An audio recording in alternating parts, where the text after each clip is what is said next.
Hi friends, നമസ്കാരം. ഹോപ്സിൻ്റെ YouTube ക്ലാസ്സിലേക്ക് ഏവർക്കും സ്വാഗതം. ഞാൻ ഉബൈദ് ആദിനാട്. നമ്മൾ മാത്സ് ആൻഡ് മെൻ്റൽ എബിലിറ്റിയിലെ കുറച്ച് പ്രീവിയസ് ഇയർ ക്വസ്റ്റ്യനും ആൻഡ് ആൻസറുമാണ് നമ്മൾ ഈ ക്ലാസ് കൊണ്ട് ചെയ്യാൻ ഉദ്ദേശിക്കുന്നത്. ഓക്കെ, നമുക്ക് ഓരോരോ ക്വസ്റ്റ്യൻസിലേക്ക് പോകാം. കൂട്ടുപലിശയ്ക്ക് നിക്ഷേപിച്ച തുക 2 വർഷം കൊണ്ട് 20,000 രൂപയും 3 വർഷം കൊണ്ട് 22,000 രൂപയും ആകുന്നു എങ്കിൽ പലിശ നിരക്ക് എത്ര? ഇവിടെ ഈ ക്വസ്റ്റ്യനകത്ത് ഒരു തുക കൂട്ടുപലിശയ്ക്ക് നിക്ഷേപിക്കുന്നു. അത് 2 വർഷം കഴിഞ്ഞപ്പോൾ 20,000 രൂപയായി, 3 വർഷം കഴിഞ്ഞപ്പോൾ 22,000 രൂപയായി. എങ്കിൽ പലിശ നിരക്ക് എത്ര? ഇതാണ് ക്വസ്റ്റ്യൻ ചോദിച്ചിരിക്കുന്നത്.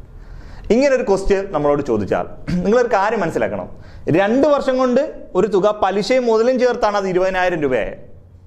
അപ്പം രണ്ടാമത്തെ വർഷത്തെ പലിശയും മുതലും എമൗണ്ട് എന്ന് പറയുന്നത് 20,000 രൂപയാണ്.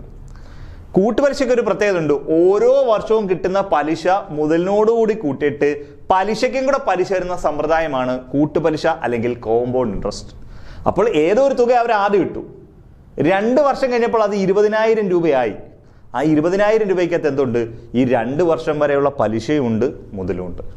അത് 3 വർഷമായപ്പോൾ അത് 22,000 രൂപയായെന്ന് പറഞ്ഞേ.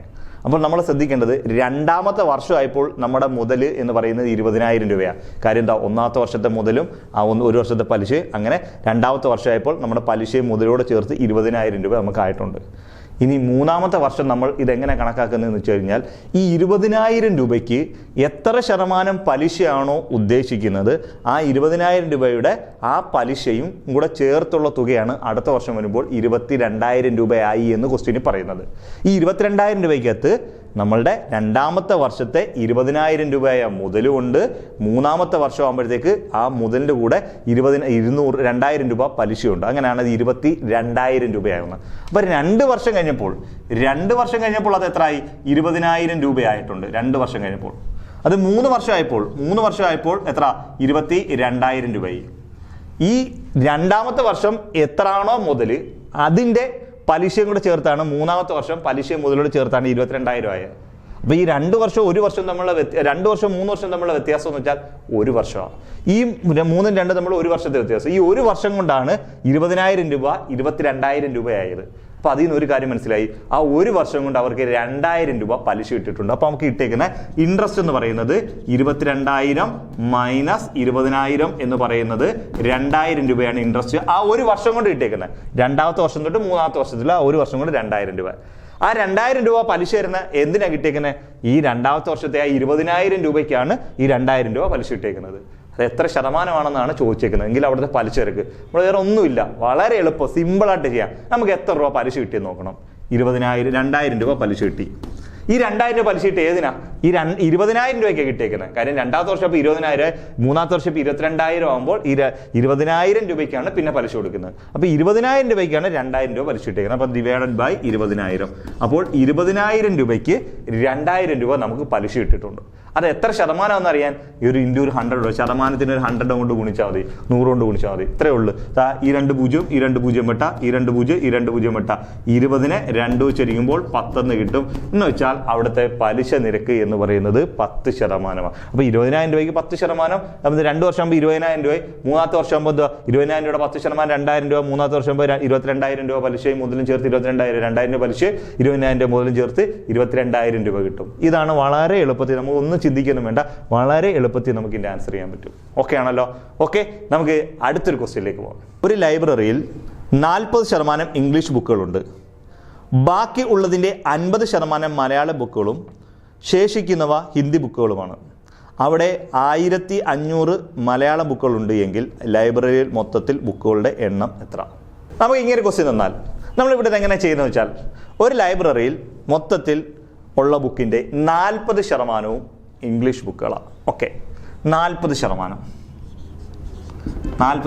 എന്ന് പറഞ്ഞാൽ ഇംഗ്ലീഷാണ്. ഇംഗ്ലീഷ് ബുക്കാണ് 40%.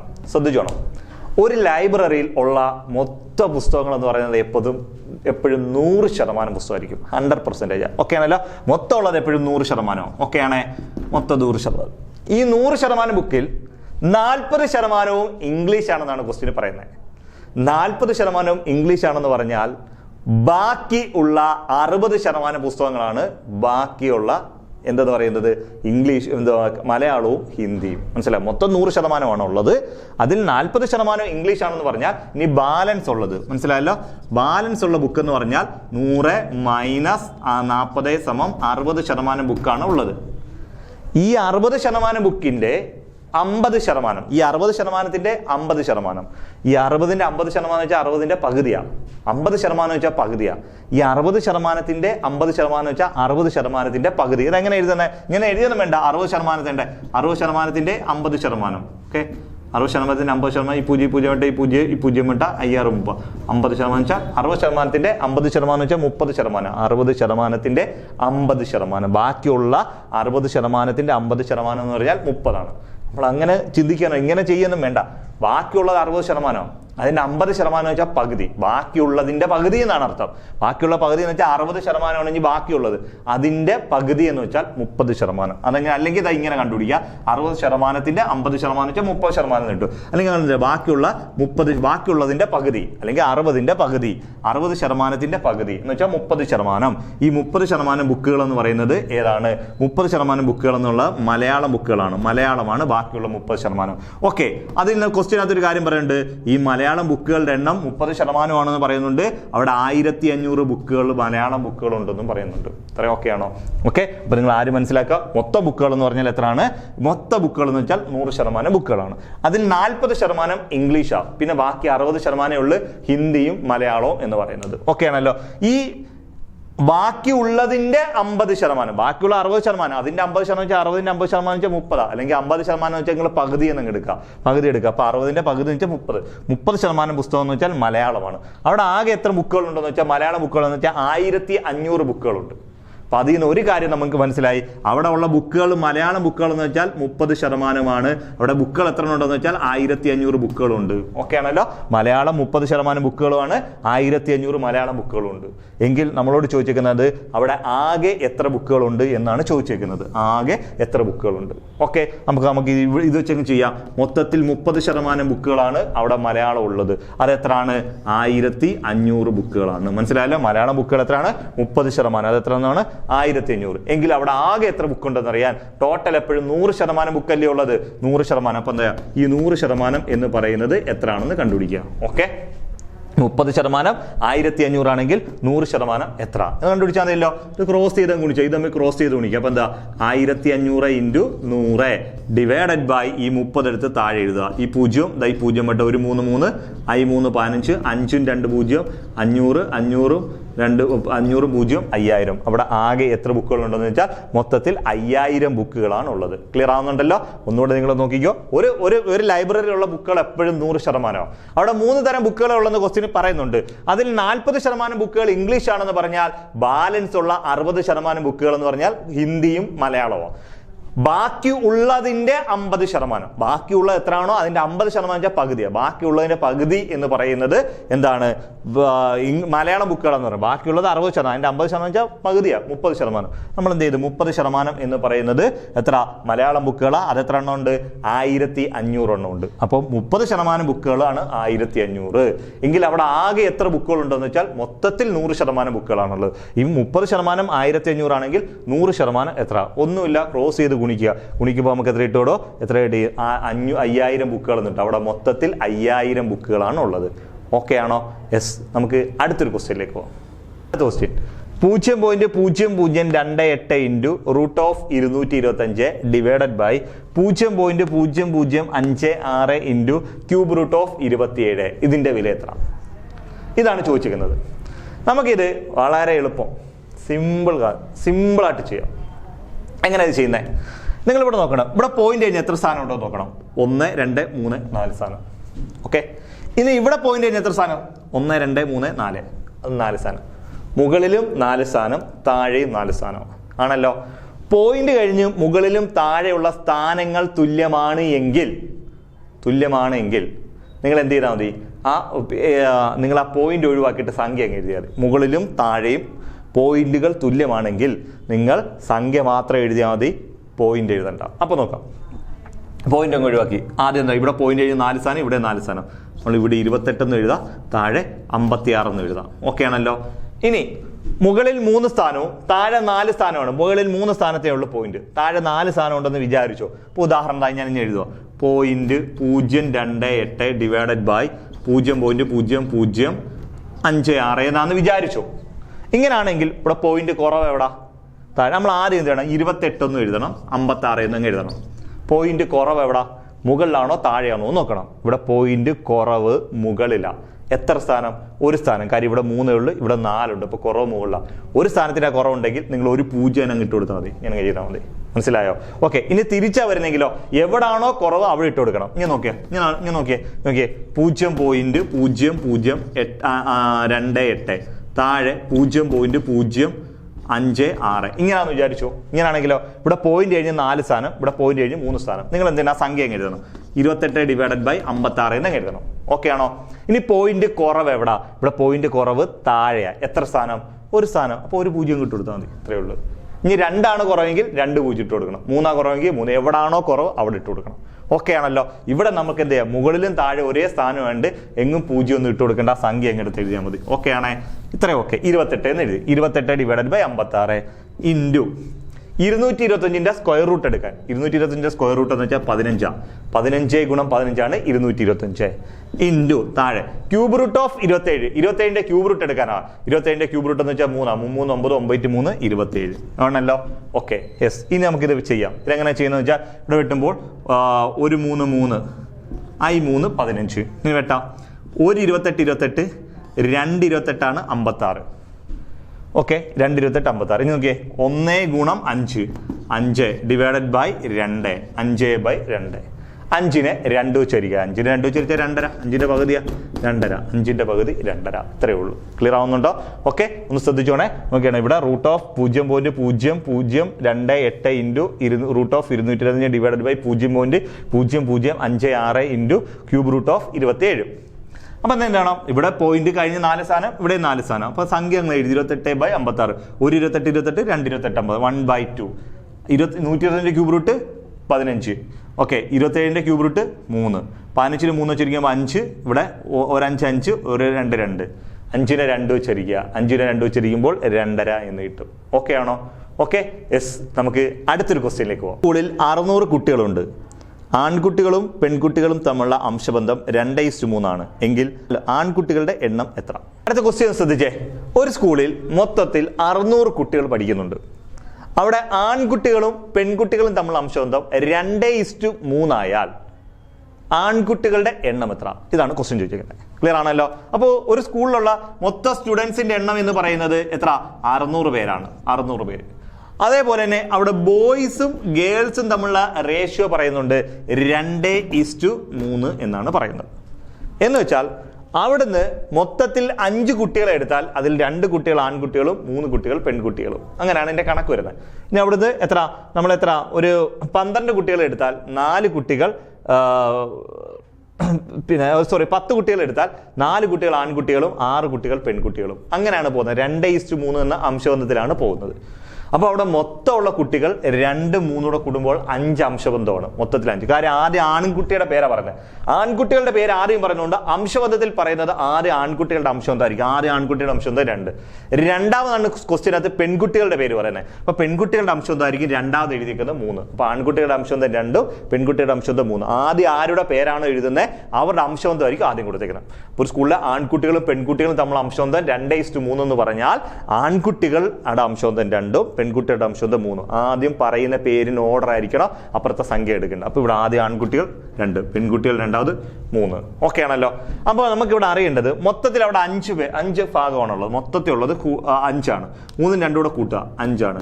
ഈ 5ൽ 2 ഭാഗം എടുത്താൽ ഈ 5 മൊത്തം 5 ഉണ്ട്. 5ൽ 2 ഭാഗം എടുത്താൽ അതാണ് ആൺകുട്ടികൾ അല്ലെങ്കിൽ ബോയ്സ്. ഓക്കെ, ഇനി ഗേൾസിന്റെ ചോദിച്ചു കഴിഞ്ഞാൽ മൊത്തത്തിൽ 5 ഉണ്ട്. ഈ 5ൽ 3 ആണ് ഗേൾസ്.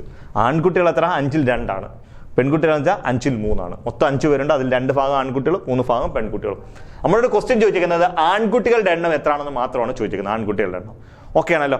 ആൺകുട്ടികളുടെ എണ്ണം ചോദിച്ചാൽ മൊത്തം 5. ഈ 5 എന്ന് പറഞ്ഞാൽ അവിടെയുള്ള മൊത്തം കുട്ടികളാണ്. ആൺകുട്ടികളും പെൺകുട്ടികളും ചേരുന്ന 3 2 കൂടെ കൂട്ടുന്ന 5 എന്ന് പറയുന്നത്. അവിടെ മൊത്തമുള്ള കുട്ടികളാണ് 600. അപ്പോൾ ഈ 600 എന്ന് പറയുന്നതാണ് 5 ഭാഗം. അതിൽ 2 ഭാഗമാണ് ബോയ്സ്. ഇവിടെ വെട്ട ഒരു 5 5 12 5 60 12 ഗുണം 2 24 240 ആൺകുട്ടികളാണുള്ളത്. ഇനി പെൺകുട്ടികളുടെ എണ്ണം ചോദിച്ചാൽ മൊത്തം 5 ആണ്. ഈ 5 എന്ന് പറയുന്നതാണ് 600. ഓക്കെ, അതിൽ 3 ഭാഗമാണ് പെൺകുട്ടി. ഒരു 5 5 12 5 60 12 ഗുണം 3 36 360 പെൺകുട്ടികളുമാണ് ഉള്ളത്. ഓക്കെ, നമ്മുടെ ക്വസ്റ്റ്യൻ പ്രകാരം ആൺകുട്ടികൾ എത്രയാണെന്ന് ചോദിച്ചിരിക്കുന്നത് അത് 240 ആണ്. പെൺകുട്ടികളുടെ എണ്ണം ചോദിച്ചാൽ 360 ആണ്. മനസ്സിലായോ? ഓക്കെ, മൊത്തം കുട്ടികൾ 240 360 കൂടുമ്പോൾ 600 എന്ന് വരികയും ചെയ്യും.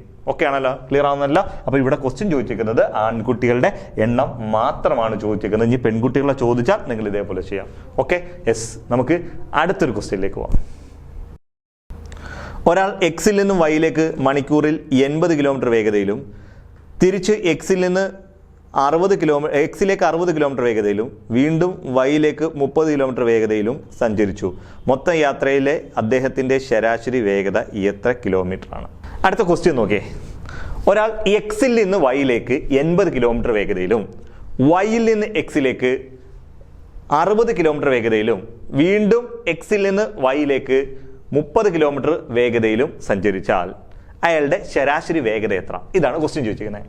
ഇങ്ങനെ ക്വസ്റ്റ്യൻ ചോദിക്കുമ്പോൾ വളരെ സിമ്പിളായിട്ട് നമുക്കിത് ചെയ്യാൻ പറ്റും. ഇനി അത് കൂടാതെ ഇതിനൊരു ഇക്വേഷൻ ഉണ്ട്. ആ ഇക്വേഷൻ രീതി അത് ഇച്ചിരി കൂടെ ടൈം എടുക്കുന്ന സാധനമാണ്. ഇക്വേഷൻ ആകുമ്പോൾ കുറച്ചുകൂടെ സമയം എടുക്കും. തിരിച്ച് നമുക്ക് ഈ എഫിഷ്യൻസിയിൽ ചെയ്യാൻ പറ്റും. ഇത് എഫിഷ്യൻസി അല്ലെങ്കിൽ എൽസിഎമ്മിൽ ചെയ്യാൻ പറ്റും. എൽസിഎമ്മിൽ ചെയ്താൽ നമുക്ക് വളരെ എളുപ്പത്തിൽ ചെയ്യാൻ പറ്റും. അപ്പം ഞാൻ 2 രീതിയും പറഞ്ഞുതരാം. നിങ്ങൾക്ക് ഏതാണോ താല്പര്യമുള്ള ആ രീതി ചെയ്തു. ഒന്നാമത്തെ അത് ഇക്വേഷൻ പറയാം. അത് കുറച്ച് സ്റ്റെപ്പുകൾ ഉണ്ടായിരിക്കും അത് ചെയ്യാൻ. ഓക്കെ, നമുക്ക് നോക്കാം.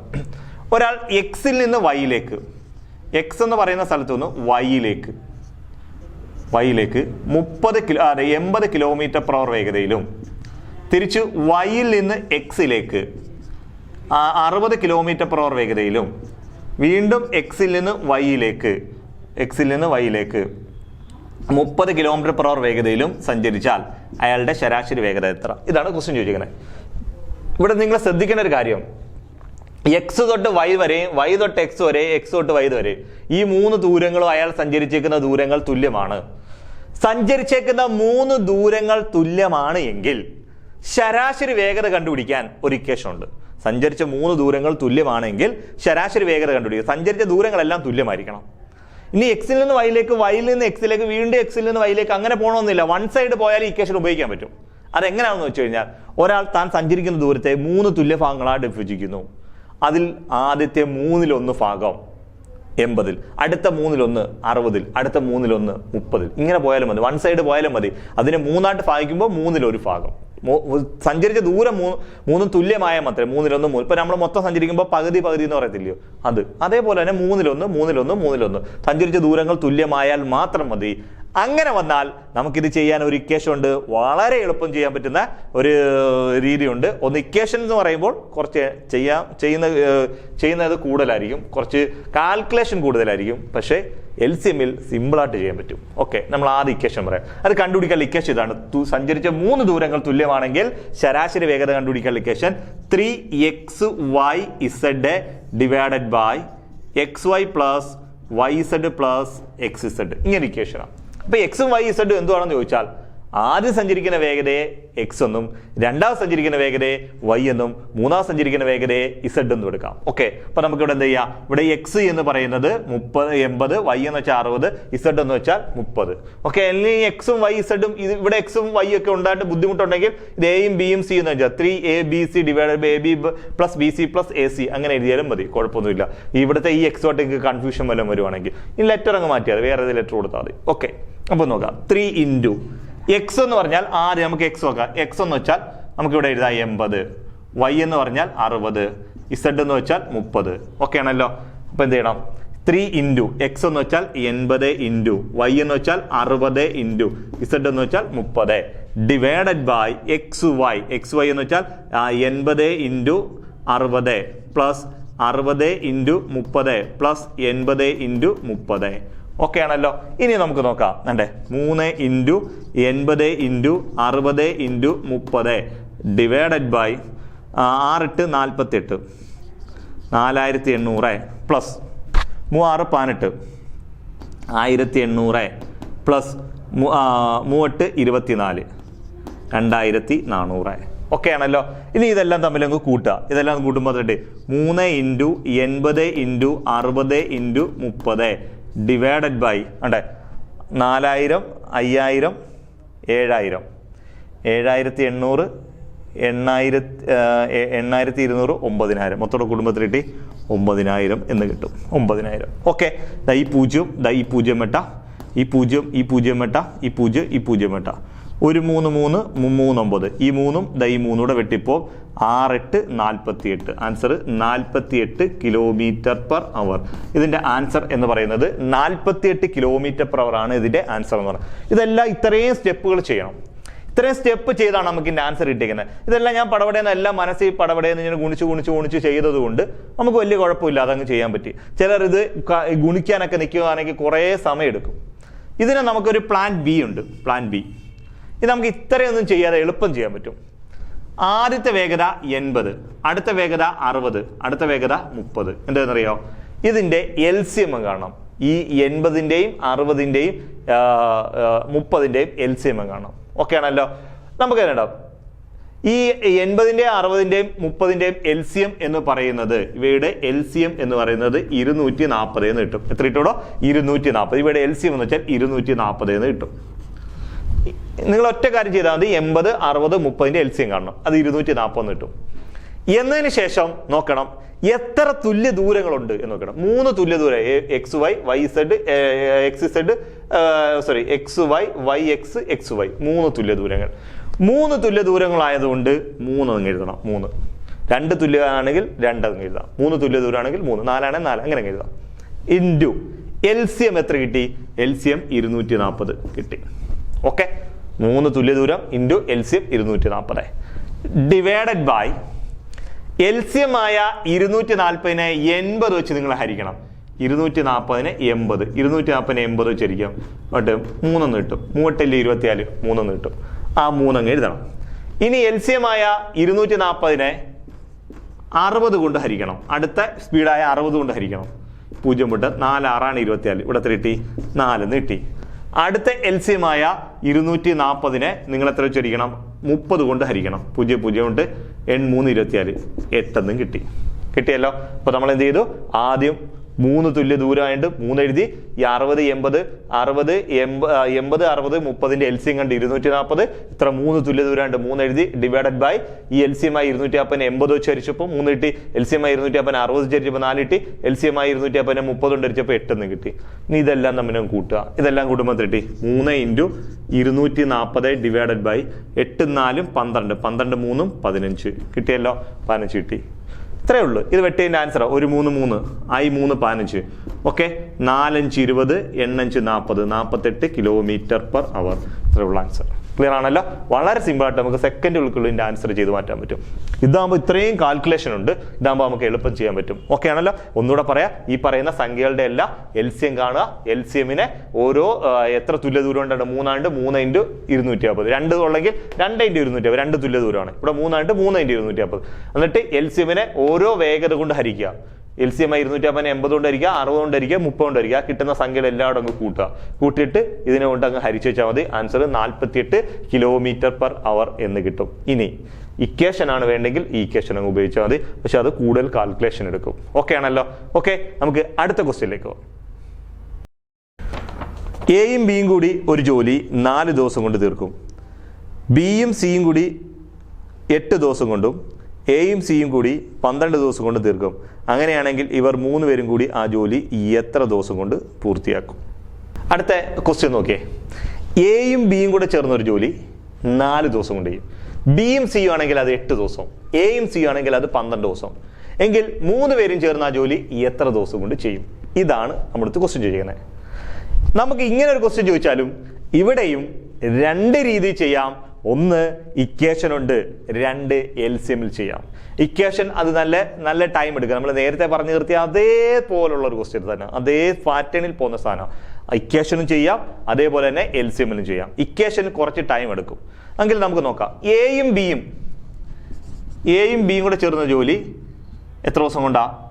ഈ 4 ദിവസം. ബിയും സിയും കൂടെ ആ ജോലി 8 ദിവസം. എയും സിയും കൂടെ ആ ജോലി 12 ദിവസം. എങ്കിൽ 3 പേരും ചേർന്ന് ആ ജോലി എത്ര ദിവസം കൊണ്ട് ചെയ്യും? എയും ബിയും സിയും എയും സിയും. ഇങ്ങനെ ക്വസ്റ്റ്യൻ ചോദിച്ചാൽ നമുക്കിത് കണ്ടുപിടിക്കാൻ ഇക്വേഷൻ ഇതാണ്. 2xyz divided by xy plus yz plus xz ദിവസം കൊണ്ട്. Equation 2xyz divided by xy plus yz plus xz. ഇതാണ് ഇക്വേഷൻ. ഇത് ശാലോ ടൈം എടുക്കും. ഇതിനെക്കാട്ടി എളുപ്പത്തിൽ നേരത്തെ പറഞ്ഞ പോലെ നമുക്ക് എഫിഷ്യൻസി ചെയ്യാം. ഓക്കെ, അപ്പൊ നോക്കിയേ, 2 ഇൻറ്റു എക്സ് എന്ന് വെച്ചാൽ 4. ഒന്നാമത്തെ സംഖ്യ എക്സ് ആട്ടെ, രണ്ടാമത്തെ സംഖ്യ വൈ, മൂന്നാമത്തെ സംഖ്യ ഇസഡ് ആയിട്ട് അങ്ങ് എടുത്താൽ മതി. ഇഷ്ടമുള്ള എടുക്കുക, എക്സും വൈ ഇസഡ്. ഒരെണ്ണം എക്സ്, ഒരെണ്ണം വൈ, ഒന്ന് ഇസഡ്, നിങ്ങൾ ഏത് വേണേലും എടുത്തു.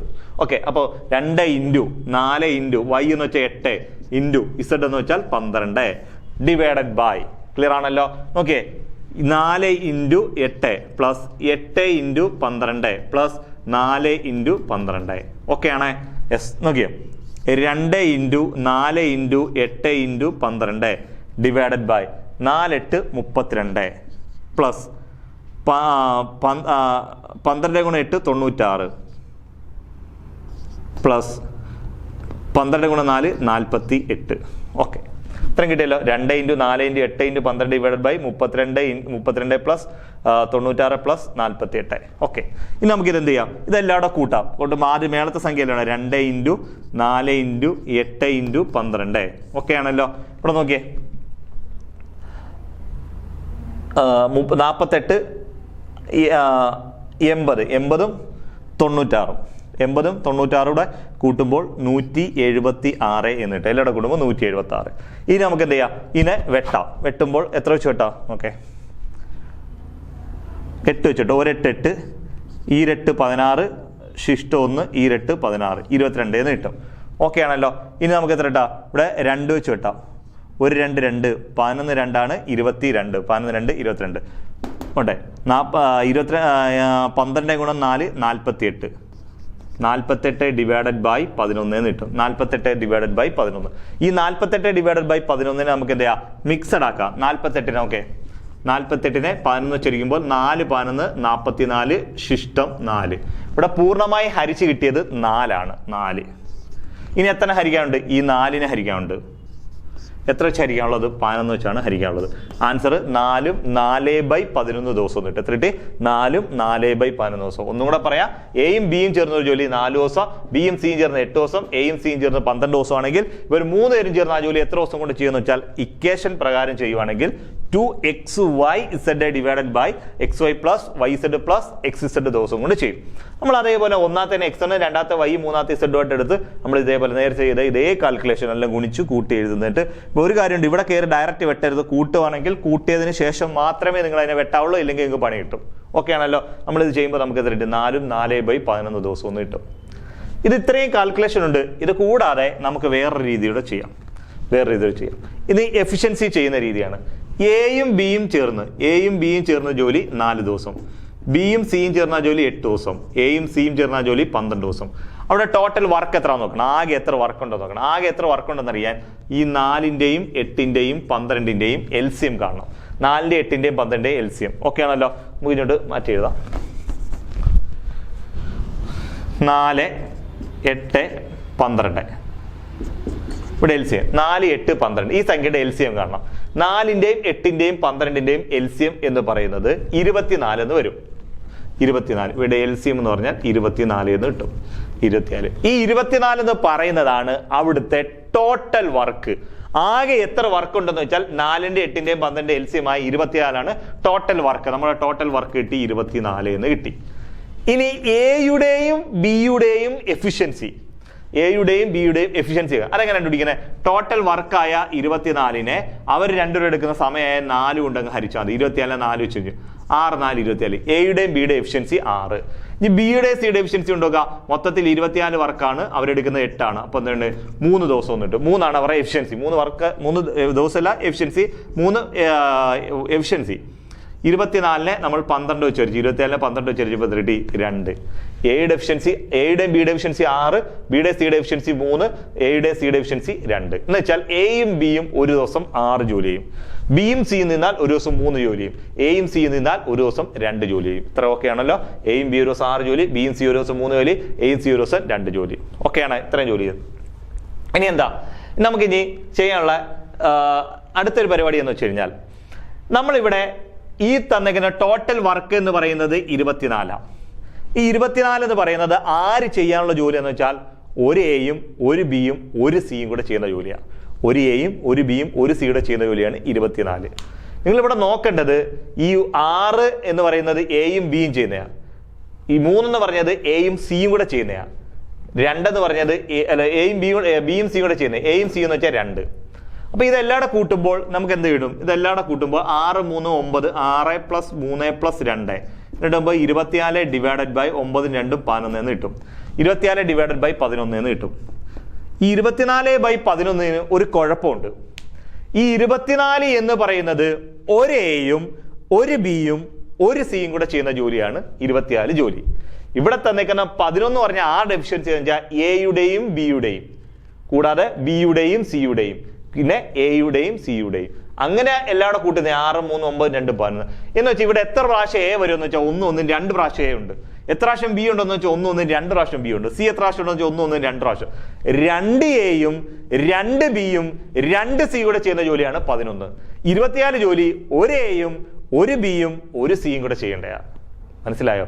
അപ്പോൾ ഇവിടെ 2 പേരുടെ എഫിഷ്യൻസിയാണ് കൊടുത്തേക്കുന്നത്. 2 പേരെ വെച്ചുള്ള എഫിഷ്യൻസി ഇത് ഒരാളുടെ വർക്കുമാണ് തന്നേക്കുന്നത്. ഒരു എയും ഒരു ബി ഒരു സി കൂടെ ചെയ്യുന്ന വർക്കും 2 എയും 2 ബിയും 2 സി കൂടെ ചെയ്യുന്ന എഫിഷ്യൻസിയാണ് തന്നേക്കുന്നത്.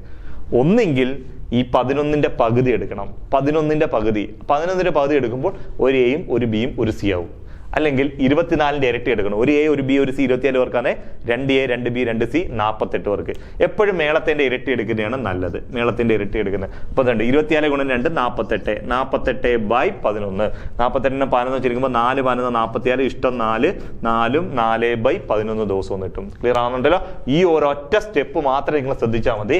കാര്യം ഇത് ചെയ്യുമ്പോൾ അവർ മൊത്തം എടുക്കുന്ന സമയം, ഒരാള് 4 ദിവസം, ഒരാൾ 8 ദിവസം, ഒരു 12 ദിവസം, അതിന്റെ എൽസിയം കാണും. ആ എൽസിയമായിട്ട് കിട്ടുന്ന സംഖ്യ ഏതാണോ അതാണ് ടോട്ടൽ വർക്ക്. അതിനെ അവരുടെ സമയം കൊണ്ട് ഹരിക്കുമ്പോഴാണ് അവരുടെ കാര്യക്ഷമത അല്ലെങ്കിൽ കഴിവ്, ഇംഗ്ലീഷിൽ എഫിഷ്യൻസി എന്ന് പറയും, എഫിഷ്യൻസി കിട്ടുന്നത്. അപ്പൊ എന്താ മൊത്തം 24 വർക്ക്, 24 4 വെച്ചിരിക്കുമ്പോൾ 6, മൊത്തം 24 8 വെച്ചിരിക്കുമ്പോൾ 3, 24 12 വെച്ചിരിക്കുമ്പോൾ 2. അപ്പൊ എയുടെയും ബിയുടെ എഫിഷ്യൻസി 6, ബിയുടെ സിയുടെ എഫിഷ്യൻസി 3, എയുടെ സിയുടെ എഫിഷ്യൻസി 2. 2 പേരുടെ എഫിഷ്യൻസി ചെയ്ത് ഇവിടെയും 2 പേരുടെ എഫിഷ്യൻസി, ഇവിടെയും 2 പേരുടെ എഫിഷ്യൻസിയാണ്. ഇതെല്ലാം കൂടെ അപ്പൊ ടോട്ടൽ വർക്ക് എത്ര? 24. ഇതെല്ലാം കൂടുമ്പോൾ എത്ര കിട്ടി? 11 കിട്ടും. 24നെ 11 വെച്ച് ഹരിക്കുക. 24നെ 11 ഹരിക്കുമ്പോൾ 24 എന്ന് പറഞ്ഞാൽ ഒരു എയും ഒരു ബിയും ഒരു സിയും കൂടെ ചെയ്യേണ്ട വർക്കും, ഈ 11 എന്ന് പറഞ്ഞാൽ 2 പ്രാവശ്യം എയും 2 പ്രാവശ്യം ബിയും 2 പ്രാവശ്യം സിയും കൂടെ കൂട്ടുന്നതാണ് 11.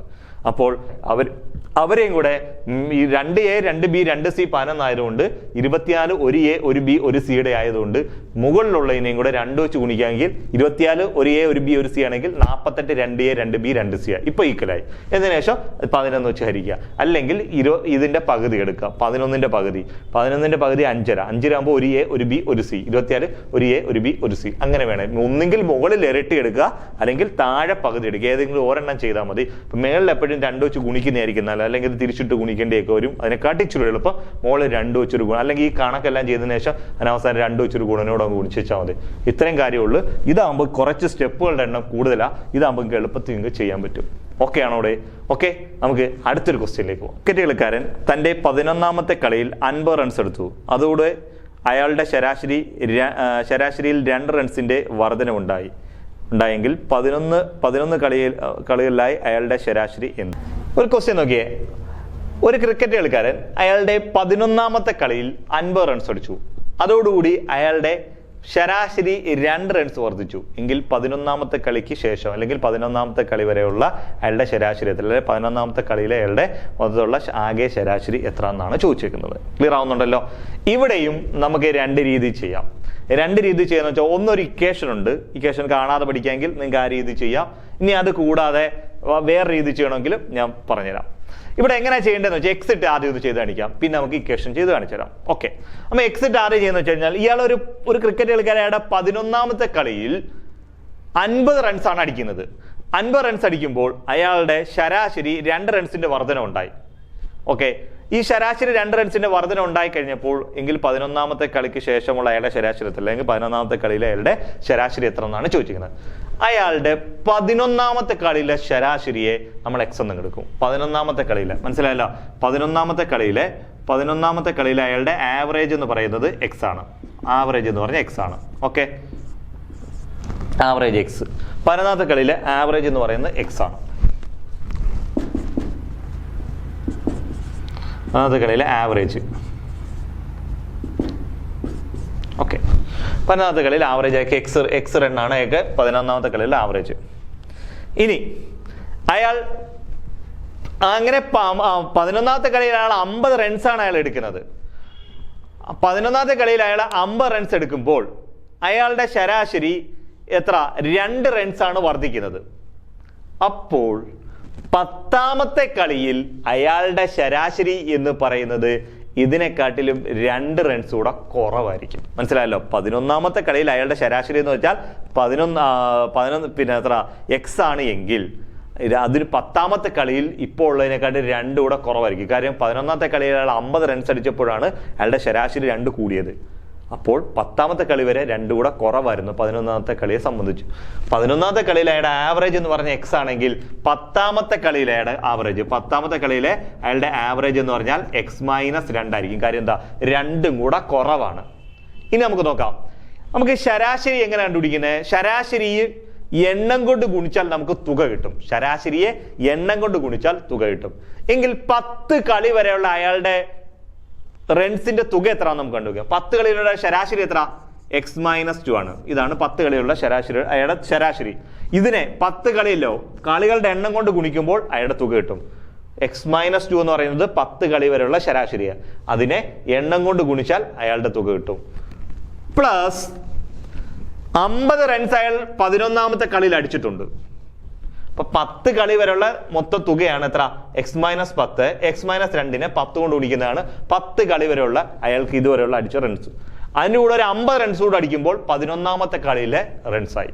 11ാമത്തെ കളി വരെയുള്ള മൊത്തം റൺസായി, ടോട്ടലായി. അപ്പൊ ഇത് 10 കളി വരെയുള്ള ശരാശരിയാണ് x-2. അതിനെ കളികളുടെ എണ്ണം കൊണ്ട് ഗുണിക്കുമ്പോൾ ശരാശരി ഇൻറ്റു എണ്ണമാണ് തുക. 10 കളി വരെയുള്ള തുക x-2 ഇൻറ്റു 10 പ്ലസ് 11ാമത്തെ കളിയിൽ 50 റൺ കൊണ്ട് അടിച്ചപ്പോൾ 11 വരെയുള്ള മൊത്തം റൺസും കിട്ടി. അതെന്ന് പറയുന്നതാണ് 11x എന്ന് പറയുന്നത്. 11x. ഇത് 11x എങ്ങനെ കിട്ടുന്നതെന്ന് വെച്ചാൽ 11 കളിയാണ് അയാൾ മൊത്തം കളിച്ചേക്കുന്നത്. അതേപോലെ അയാളുടെ ശരാശരി എക്സ്. ശരാശരിയെ എണ്ണം കൊണ്ട് ഗുണിക്കുമ്പോഴാണ് തുക കിട്ടുന്നത്. ശരാശരി എന്ന് പറയുന്നത് 11 കളി വരെയുള്ള എക്സ് ആണ്, എണ്ണം 11. അപ്പൊ 11 ഗുണം എക്സ് എന്ന് എടുക്കാം. ഇതാണ് 11 കളി വരെയുള്ള മൊത്തം തുക. ഇത് 10 കളി വരെയുള്ള തുക, 50 റണ്ണൂടെ അടിച്ചപ്പോൾ 11 കളി വരെയുള്ള തുക. അതെന്ന് പറഞ്ഞാണ് 11 ഗുണം എക്സ് എന്ന് എഴുതി. ഓക്കെ ആണല്ലോ. നമ്മുടെ അറിയാലോ, ഇവിടെ സം കണ്ടുപിടിക്കാനുള്ള ഇക്വേഷൻ എന്ന് വെച്ചാൽ ആവറേജ് ഇൻറ്റു നമ്പർ. ആവറേജ് ശരാശരി എണ്ണം കൊണ്ട് ഗുണിക്കുമ്പോഴാണ് തുക കിട്ടുന്നത്. ശരാശരി ഇൻറ്റു എണ്ണം, അതേപോലെ തന്നെ ഇവിടെ ശരാശരി ഇൻറ്റു എണ്ണം, ഇതാണ് തുക. അപ്പൊ ഈ 50 റണ്ണൂടെ അടിക്കുമ്പോഴാണ് ഈ 11x വരുന്നത്. ഇനി ഈ ബ്രാക്കറ്റ് പൊളിക്കണേ. ബ്രാക്കറ്റ് വെളിയിൽ കിടക്കുന്ന 10 അകത്തേറ്റ് ഓരോ സംഖ്യയെ ഗുണിച്ചാൽ മതി. 10 ഗുണം എക്സ് 10x മൈനസ് 10 ഗുണം 2 20 പ്ലസ് 50 ഈക്വൽ ടു 11x. 11 ഗുണം എക്സ് 11x. ഇനി എക്സ് എല്ലാവരും സൈഡിലാക്കാം, എക്സ് ഇല്ലാത്ത എല്ലാവരും സൈഡിലാക്കാം. Minus 20 plus 50 equal to 11x. ഈ പ്ലസ് ഇവിടെ നോക്കണം, ഇവിടെ സൈൻ ഒന്നും ഇല്ലെങ്കിൽ പ്ലസ് 1. പ്ലസ് 10x അപ്പുറത്ത് പോകുമ്പോൾ മൈനസ് 10x എന്നാവും. നോക്കിയേ, ഒരു പ്ലസ് സംഖ്യ ഒരു മൈനസ് സംഖ്യ തമ്മിൽ കൂട്ടാനോ കുറയ്ക്കാനോ വന്നാൽ വലുതിൽ നിന്ന് ചെറുത് കുറച്ച് വലുത്. വലുത് 50, ചെറുത് 20. 50 20 കുറച്ച് എത്ര ഇട്ടോടോ, 30 ഓക്കെ ആണല്ലോ. ഈ 11x നിന്ന് 10x കുറച്ചാൽ ഒരു എക്സ് എന്ന് കിട്ടും. എക്സിന്റെ വാല്യൂ 30. ഈ എക്സ് എന്ന് പറയുന്നതാണ് നമ്മളിവിടെ എഴുതി വെച്ചിട്ടുണ്ട്. 11ാമത്തെ കളിയിൽ അയാളുടെ ആവറേജ് എത്ര എന്നാണ് എഴുതിയിരിക്കുന്നത്, അത് എക്സ് ആണ്. എക്സ് എന്ന് വെച്ചാൽ 30. ഇതാണ് 11 കളി കൊണ്ട് അയാൾക്ക് കിട്ടുന്ന ശരാശരി എന്ന് പറയുന്നത് 30. ഓക്കെ ആണല്ലോ. യെസ്, നമുക്ക് ഇനി ഇതിനകത്ത് ഇക്വേഷൻ ഉപയോഗിച്ച് ചെയ്യാൻ പറ്റുന്ന രീതിയുണ്ട്. ഇതാണ് അതിന്റെ പ്രോപ്പർ ആയിട്ടുള്ള ഒരു രീതി. ഇതാണ്. നമുക്ക് ഇക്വേഷൻ വേണമെങ്കിൽ ഞങ്ങൾ അത് കാണാതെ പഠിക്കുക. അത് വെച്ചിട്ട് നമുക്ക് എങ്ങനെയാണ് ഒരു ഇക്വേഷൻ ഉണ്ട് നോക്കിയോ.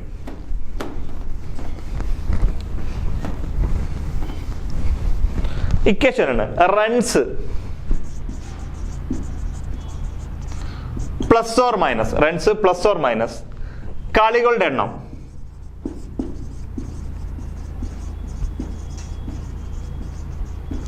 -1. കളികളുടെ എണ്ണം -1. റൺസ് പ്ലസ് ഓർ മൈനസ് കളികളുടെ എണ്ണം -1 ഇൻറ്റു ശരാശരിയിലെ വ്യത്യാസം.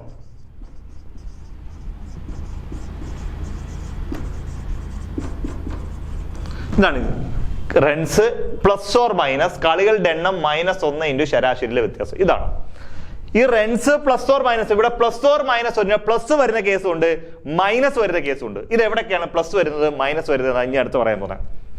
അയാളുടെ ശരാശരി വർദ്ധിച്ചു എന്നാണ് പറയുന്നതെങ്കിൽ മൈനസ് വേണം കൊടുക്കാൻ, ഒരിക്കലും പ്ലസ് കൊടുക്കരുത്. ഞാൻ പറയുന്നത് ശ്രദ്ധിക്കുന്നുണ്ടോ?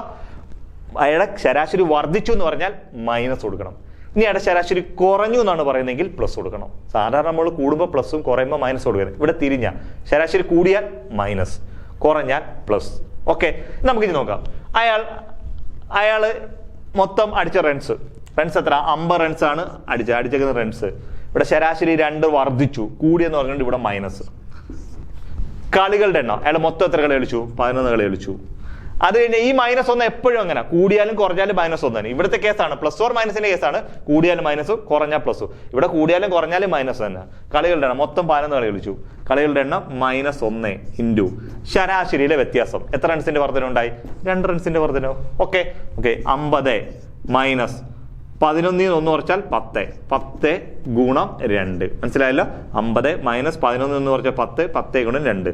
50 മൈനസ് 10 ഗുണം 2 എത്ര കിട്ടി? 20 കിട്ടി. 50 നിന്ന് 20 കുറച്ച് എത്ര കിട്ടുള്ളൂ?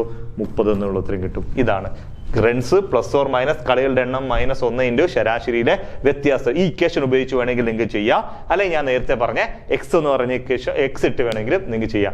എങ്ങനെ വേണമെങ്കിലും ചെയ്യാം. ഇവിടെ ഒരു കാര്യം ശ്രദ്ധിച്ചോണം, ശരാശരി കൂടിയാൽ മൈനസും കുറഞ്ഞാൽ പ്ലസുമാണ്.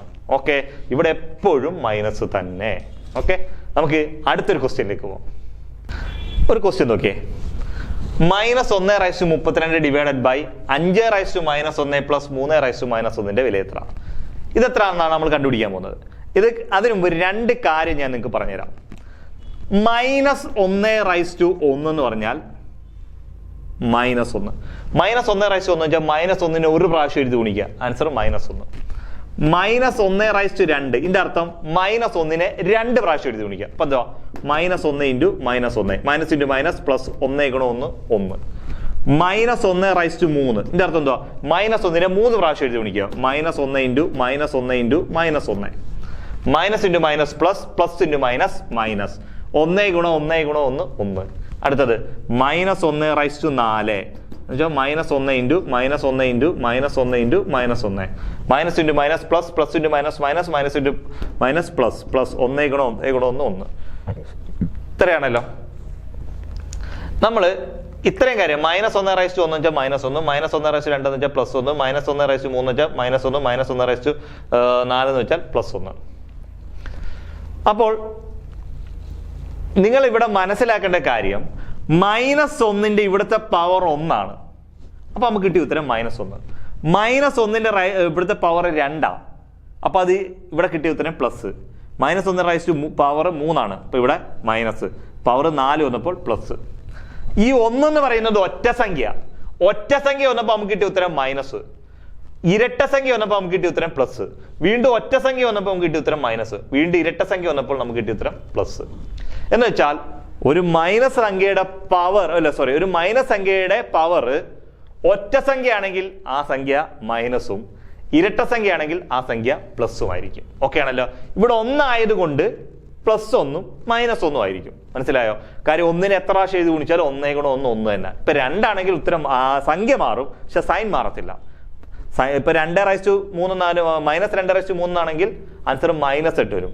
-2/2 ആണെങ്കിൽ +4 വരും. മനസ്സിലായോ? ഇപ്പൊ ഒറ്റ സംഖ്യ ആണെങ്കിൽ സൈൻ മൈനസും ഇരട്ട സംഖ്യ ആണെങ്കിൽ സൈൻ പ്ലസും ആയിരിക്കും. സംഖ്യ അത് ഏതാണോ അതിന് അത്രയും പ്രാവശ്യം എഴുതി ഗുണിക്കണം. 1 ആയതുകൊണ്ട് എത്ര പ്രാവശ്യം എഴുതി ഗുണിച്ചാലും ഉത്തരം 1 ഗുണം 1 വരും. ഓക്കെ ആണേ? നമുക്കിനി ആ ഒരു കൺസെപ്റ്റ് ഒന്നത്. നമുക്കിനി രണ്ടാമത്തെ ഒരു കൺസെപ്റ്റ് കൂടെ ഞാൻ ഒരു കാര്യം കൂടെ പറഞ്ഞുതരാം. a⁻1 എന്ന് വെച്ച് കഴിഞ്ഞാൽ 1/a എന്നർത്ഥം. a⁻1 എന്ന് വെച്ചാൽ 1/. ഏതിന്റെ മേളത്തെ പവർ -1 ആണെങ്കിൽ ആ മൈനസ് മാറ്റാൻ അതിന് റെസിപ്രോക്കൽ എടുത്താൽ മതി. ഇപ്പൊ എന്താ x⁻1 and 1/x എന്നായിരിക്കും അർത്ഥം. 1/x ഈ മൈനസ് മാറ്റാൻ 1/x എന്ന് ഇട്ടാൽ മതി. ഓക്കെ ആണല്ലോ? ഈ 2 കൺസെപ്റ്റും ഓക്കെ ആണേ? ഇനി നമുക്ക് ഇത് വെച്ച് ക്വസ്റ്റ്യൻ ചെയ്യാം. ഓക്കെ, -1/32 32 എന്ന് പറയുന്നത് ഇരട്ട സംഖ്യ. ഞാൻ പറഞ്ഞു ഒറ്റ സംഖ്യ ആണെങ്കിൽ ആൻസർ മൈനസും, ഇരട്ട സംഖ്യ ആണെങ്കിൽ ആൻസർ പ്ലസും ആയിരിക്കും. അപ്പൊ നോക്കിയേ, ഈ തന്നേക്കുന്ന 32 എന്ന് പറയുന്നത് ഇരട്ട സംഖ്യ. ഇരട്ട സംഖ്യയാണെങ്കിൽ ഇവിടുത്തെ ആൻസർ എന്തായിരിക്കുമോ? 1 ആയിരിക്കും, പ്ലസ് 1 ആയിരിക്കും. പ്ലസ് 1 ഒന്നെന്ന് വെച്ചാൽ പ്ലസ് 1. ഇനി നമ്മൾ നേരത്തെ പറഞ്ഞല്ലാണ്ട് a⁻⁻1 നമുക്ക് എങ്ങനെ എഴുതാം? 1/a എന്ന് എഴുതുന്ന പോലെ 5⁻⁻1 നമുക്ക് എങ്ങനെ എഴുതാം? 1/5 എന്ന് എഴുതാം. പ്ലസ് 3⁻⁻1 പവർ മൈനസ് നമ്മളെ തിരിച്ചിട്ടാൽ മതി. അപ്പൊ എന്താ 3⁻⁻1 എന്താ? 1/3 എന്ന് എഴുതാം. ഓക്കെ ആണല്ലോ. ഇനി ഇത് ക്രോസ് ചെയ്യാം. 1 ഡിവൈഡഡ് ബൈ 3 × 5 15. ഈ 3 5 ഗുണിക്കുക. 3 5 15. ഇനി ഇങ്ങോട്ട് ക്രോസ് ചെയ്യാം. 1 × 3 3 പ്ലസ് ഇനി ഇങ്ങോട്ട് ക്രോസ് ചെയ്യാം. 1 × 5 5. ആദ്യം ഇത് തമ്മിൽ ഗുണിച്ചു താഴെ എഴുതി. ഇനി ഇങ്ങോട്ട് ക്രോസ് ചെയ്ത് ഇങ്ങോട്ട് ക്രോസ് ചെയ്തു. ഓക്കെ ആണല്ലോ. 1 ഡിവൈഡഡ് ബൈ 5 3 കൂട്ടുമ്പോൾ 8 ഡിവൈഡഡ് ബൈ 15 എന്ന് എഴുതും. 1 ഡിവൈഡഡ് ബൈ 5 1/8/15. ഇത് ഹരിക്കാനുള്ള വരയാ. അതിന്റെ താഴെ ഒരു ഭിന്നസംഖ്യ ഹരിക്കാമെന്നാൽ തിരിച്ചിട്ട് ഗുണിക്കണം. തിരിച്ചിട്ട് ഗുണിക്കുമ്പോൾ 1 × 15 മേളിലും പോവും, 8 താഴെ വരും. 1 × 15 15 15/8. ഇത്രയേ ഉള്ളൂ ഇതിന്റെ ആൻസർ, 15/8. ക്ലിയർ ആവുന്നുണ്ടല്ലോ? ഒറ്റ കാര്യം ആലോചിക്കുക, മൈനസ് സംഖ്യയുടെ പവർ ഒറ്റ സംഖ്യ ആണെങ്കിൽ അത് മൈനസ് ഉത്തരവും, ഇരട്ട സംഖ്യ ആണെങ്കിൽ ആൻസർ പ്ലസ് ഉത്തരവും. അപ്പൊ എന്തുവാ? ഇരട്ട സംഖ്യ ആണ്ട് പ്ലസ് 1 വരും. ഇനി 1നെ 32 പ്രാവശ്യം എഴുതി ഗുണിച്ചാൽ 1 × 1 1 തന്നെ. ഇനി 5⁻⁻1 എയുടെ മേളത്തെ പവർ -1 ആണെങ്കിൽ ആ മൈനസ് മാറ്റാൻ തിരിച്ചിട്ടാൽ അത് 1/a. അപ്പൊ 5ന്റെ മേളത്തെ പവർ മൈനസ് ആയതുകൊണ്ട് തിരിച്ചിടാൻ 1/5 എന്ന് എഴുതി. 3ന്റെ മേളത്തെ പവർ മൈനസ് ആയതുകൊണ്ട് തിരിച്ചിടുമ്പോൾ 1/3 എന്ന് എഴുതി. ഓക്കെ ആണല്ലോ. ക്രോസ് ചെയ്യുക. 3 × 5 15, 1 3 3, 1 8, 1 5 5, 5 3 കൂടുമ്പോൾ 8/15. ഈ 1ന്റെ താഴെയാണ് 8/15. ഭിന്നസംഖ്യ ഹരിക്കാൻ വന്നാൽ തിരിച്ചിടുക. 15/8 എന്നിട്ട് ആൻസർ 15/8 ആണ്. 10 സെന്റിമീറ്റർ നീളവും 6 സെന്റിമീറ്റർ വീതിയുമുള്ള ഒരു ചതുരത്തിനുള്ളിൽ ഉൾക്കൊള്ളാൻ സാധിക്കുന്ന ഏറ്റവും വലിയ സമചതുരത്തിന്റെ വിസ്തീർണം എത്ര? ക്വസ്റ്റ്യൻ നോക്കിയേ. 10 സെന്റിമീറ്റർ നീളവും 6 സെന്റിമീറ്റർ വീതിയുമുള്ള ഒരു ചതുരത്തിൽ ഉൾക്കൊള്ളാൻ കഴിയുന്ന ഏറ്റവും വലിയ സമചതുരത്തിന്റെ വിസ്തീർണം എത്ര? ഒറ്റ സെക്കൻഡിൽ ആൻസർ ചെയ്യാം. നോക്കിയേ, 10 സെന്റിമീറ്റർ നീളവും 6 സെന്റിമീറ്റർ വീതിയുമുള്ള, ഇതാണ് 10 സെന്റിമീറ്റർ നീളം. 10 സെന്റിമീറ്റർ നീളവും 6 സെന്റിമീറ്റർ വീതിയുമുള്ള ഒരു ചതുരം. ഇത് ഉൾക്കൊള്ളാൻ കഴിയുന്ന ഏറ്റവും വലിയ സമചതുരം. ഇത് ഉൾക്കൊള്ളാൻ കഴിയുന്ന ഏറ്റവും വലിയ സമചതുരം എന്ന് വെച്ചാൽ സമചതുരത്തിന്റെ പ്രത്യേകത നീളവും വീതിയും തുല്യമായിരിക്കണം. നീളം എത്രയാണോ അത് തന്നെ ആയിരിക്കണം വീതിയും. ഓക്കെ, നീളം 10 ആണ് എടുക്കുന്നെങ്കിൽ വീതിയും 10 തന്നെ വേണം. ഇവിടെ വീതി 10 എടുക്കാനില്ല, 6 ഉള്ളൂ. വീതി 6 ആണെങ്കിൽ നീളവും 6 തന്നെ എടുക്കാം. നീളവും വീതിയും തുല്യമായിട്ട് വരുന്ന എല്ലിയോടോ സമചതുരം എന്ന് പറയുന്നത്. ഓക്കെ, അപ്പൊ നിങ്ങൾ ഒറ്റ കാര്യം മാത്രം ആലോചിച്ചാൽ മതി. ഇങ്ങനെ തരുന്ന ഒരു ചതുരത്തിൽ ഉൾക്കൊള്ളാൻ കഴിയുന്ന ഏറ്റവും വലിയ സമചതുരം എന്ന് വയ്ക്കുമ്പോൾ ആ ചതുരത്തിലെ ഏറ്റവും നീളം കുറഞ്ഞ വശം ഏതാണോ അതായിരിക്കണം സമചതുരത്തിന്റെ ഒരു വശത്തിന്റെ നീളം. മനസ്സിലായോ? അതിനകത്ത് ഉൾക്കൊള്ളാൻ കഴിയുന്ന ഇതിനകത്ത് ഏറ്റവും മാക്സിമം എത്ര? ഇപ്പൊ ഇത് ഇങ്ങോട്ട് 6 ആണെങ്കിൽ ഇങ്ങോട്ട് 6 വരെ എടുക്കാന്ന്, ഇതും 6 വരെ എടുക്കാന്നുണ്ടെങ്കിൽ ഇതായിരിക്കും മാക്സിമം എടുക്കാൻ പറ്റുന്നത്. മനസ്സിലായോ? ഇങ്ങോട്ട് 10 എടുക്കുകയാണെങ്കിൽ മേളിലോട്ട് 10 എടുക്കണം. മേളിലോട്ട് 10 എടുക്കാൻ ഇവിടെ 6 ഉള്ളൂ. പക്ഷെ ഇങ്ങോട്ട് 6 ആണെങ്കിൽ ഈ 10-നകത്ത് നമുക്ക് ഒരു 6 എടുക്കാം. അപ്പൊ ഒറ്റ കാര്യം ആലോചിക്കുക, ഇങ്ങനെ വരുന്ന ക്വസ്റ്റ്യൻസിനകത്ത് ചതുരത്തിന്റെ ഏറ്റവും നീളം കുറഞ്ഞ വശമായിരിക്കണം സമചതുരത്തിന്റെ വശമായിട്ട് എടുക്കുക. അപ്പൊ ഇവിടെ സമചതുരത്തിന്റെ വശം എ ആണ്. എ എന്ന് പറയുന്നത് 6 സെന്റിമീറ്റർ. എന്ന് പറയുന്നത് 6 സെന്റിമീറ്റർ ആണ്. എങ്കിൽ വിസ്തീർണം കണ്ടുപിടിക്കാനുള്ള ഇക്വേഷൻ, സമയത്തിന് വിസ്തീർണം കണ്ടുപിടിക്കാനുള്ള ഇക്വേഷൻ a² ആണ്. 6 centimetre square. 6 centimetre × 6 centimetre answer 36 centimetre square ആണ് നമ്മളുടെ ആൻസർ എന്ന് പറയുന്നത്. ക്ലിയർ ആവുന്നുണ്ടല്ലോ? ഒറ്റ കാര്യം ആലോചിക്കുക, ഒരു ചതുരത്തിൽ ഉൾക്കൊള്ളാൻ കഴിയുന്ന ഏറ്റവും വലിയ സമയത്തിന്റെ വശത്തിന്റെ നീളം ചതുരത്തിന്റെ ഏറ്റവും നീളം കുറഞ്ഞ വശമായിരിക്കണം. അപ്പൊ ഇവിടെ നീളം കുറഞ്ഞ വശം 6 ആണ്. ഇതാണ് സമയത്തിന്റെ വശ നീളം. ഇതിന്റെ a² എടുത്താൽ ആദ്യ ആൻസർ 36 സെന്റിമീറ്റർ സ്ക്വയർ എന്ന് കിട്ടും. ഓക്കെ ആണോ? യെസ്. നമുക്ക് അടുത്ത ക്വസ്റ്റ്യനിലേക്ക് പോകാം.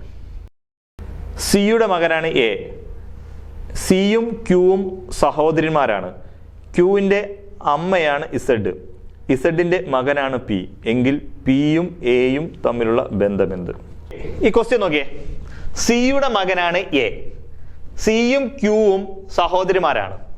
ക്യൂവിന്റെ അമ്മയാണ് ഇസഡ്. ഇസഡിന്റെ മകനാണ് പി. എങ്കിൽ പിയും എയും തമ്മിലുള്ള ബന്ധം, എങ്കിൽ പിയുടെ ആരാണ് എ എന്ന് പറയുന്നത്? ഓക്കെ ആണല്ലോ? യെസ്. നമുക്ക് ഇവിടെ നോക്കാം. സിയുടെ മകനാണ് എ. അപ്പൊ ഇത് അച്ഛൻ ഓർ അമ്മ, അച്ഛനാവാം അമ്മയാവാം, അതാരാന്ന് പറയുന്നില്ല. രണ്ടാമത്തെ സെന്റൻസ് വരെ സിയുടെ മകനാണ് എ. പിന്നെന്തോ സിയും ക്യൂവും സഹോദരിമാരാണ്. അപ്പൊ അവർ രണ്ടുപേരും സഹോദരിമാരാ. അപ്പൊ രണ്ടവര് സ്ത്രീയാ. സിയും ക്യൂവും സഹോദരിമാരാ. അപ്പൊ ഇവർ രണ്ടും സ്ത്രീയാ. അപ്പൊ എയുടെ അമ്മയാണ് സി. അപ്പൊ അതിൽ നമുക്കൊരു മനസ്സിലായി എയുടെ അമ്മയാണ്. ഇപ്പൊ ഇവർ രണ്ടുപേരും സഹോദരിമാരുമാണ്. ഇനി എന്താ പറയുന്നത്, ക്യൂവിന്റെ അമ്മയാണ് ഇസഡ്. ഈ ക്യൂവിന്റെ അമ്മയാണ് ഇസഡ് എന്ന് പറയുമ്പോൾ ക്യൂവിന്റെ അമ്മയാണ് ഇസഡ്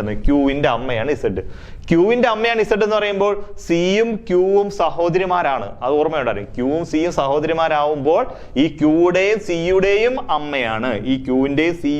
അമ്മയാണ് ആരെന്ന് പറയുന്നത്, ഇസഡ് എന്ന് പറയുന്നത്. ഇനി എന്ത് പറഞ്ഞ, ഇസഡിന്റെ മകനാണ് പി. ഇസഡിന് ഇനി ഒരു മകനൂടുണ്ട്. ഇസഡിന്റെ മകനാണ് പി എന്ന് പറയുന്നത്. ഇസഡിന്റെ മകനാണ് പി എന്ന് പറഞ്ഞാൽ സിയും ക്യൂവും സഹോദരിമാരാണ്. ഇവരുടെ രണ്ടുപേരുടെ അമ്മയാണ് ഇസഡ് എന്ന് പറഞ്ഞാൽ ഈ സിയുടെയും ക്യൂവിന്റെയും സഹോദരനാണ് പി. മകനാണെന്ന് പറയുമ്പോൾ ഇത് പി എന്ന് പറയുന്നത് പുരുഷനും സിയും ക്യൂവും സ്ത്രീകളുമാണ്. അപ്പൊ ഇസഡിന് മൂന്ന് മക്കളുണ്ട്. ആരൊക്കെയാ? സി, ക്യൂ, പി എന്ന് പറയുന്നത്. ഈ സിയുടെ മകനാണ് എ. ഇനി ഇവിടെ ആരുമായിട്ടാണ് കണക്ഷൻ ചോദിക്കുന്നത്?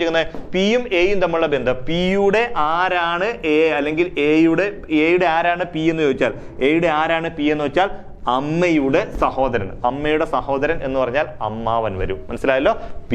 എയുടെ ആരാണ് പി എന്ന് വെച്ചാൽ ഇത് അമ്മയാണ്, അമ്മയുടെ സഹോദരിയാണ്. ഇത് സഹോദരനാണ്, അമ്മയുടെ സഹോദരൻ എന്ന് പറഞ്ഞാൽ അമ്മാവനാണ് നമ്മുടെ ആൻസർ ആയിട്ട് വരുന്നത്. ക്ലിയർ ആണല്ലോ? ഓക്കെ. അപ്പോൾ ഇന്ന് പഠിപ്പിച്ച ക്വസ്റ്റ്യൻസ് എല്ലാം നിങ്ങൾക്ക് മനസ്സിലായി കാണും എന്ന് പ്രതീക്ഷിക്കുന്നു. അപ്പോൾ നിങ്ങൾക്ക് എന്തെങ്കിലും ഡൗട്ട്സുകളൊക്കെ ഉണ്ടെങ്കിൽ കമന്റ് ചെയ്യാം. ഓക്കെ. അപ്പോൾ എല്ലാവരും നല്ല വൃത്തിയായിട്ട് പഠിക്കുക. കാരണം എല്ലാ എക്സാമുകളുടെയും ഡേറ്റുകളൊക്കെ വന്നിട്ടുണ്ട്. ഇപ്പൊ തന്നെ സെക്രട്ടേറിയറ്റ് OAയുടെ ഏകദേശ ഡേറ്റ് വരാൻ സാധ്യതയുള്ള ഡേറ്റ് വന്നിട്ടുണ്ട്. മാർച്ച് മെയ്യിലായിരിക്കും വരാനുള്ള സാധ്യത.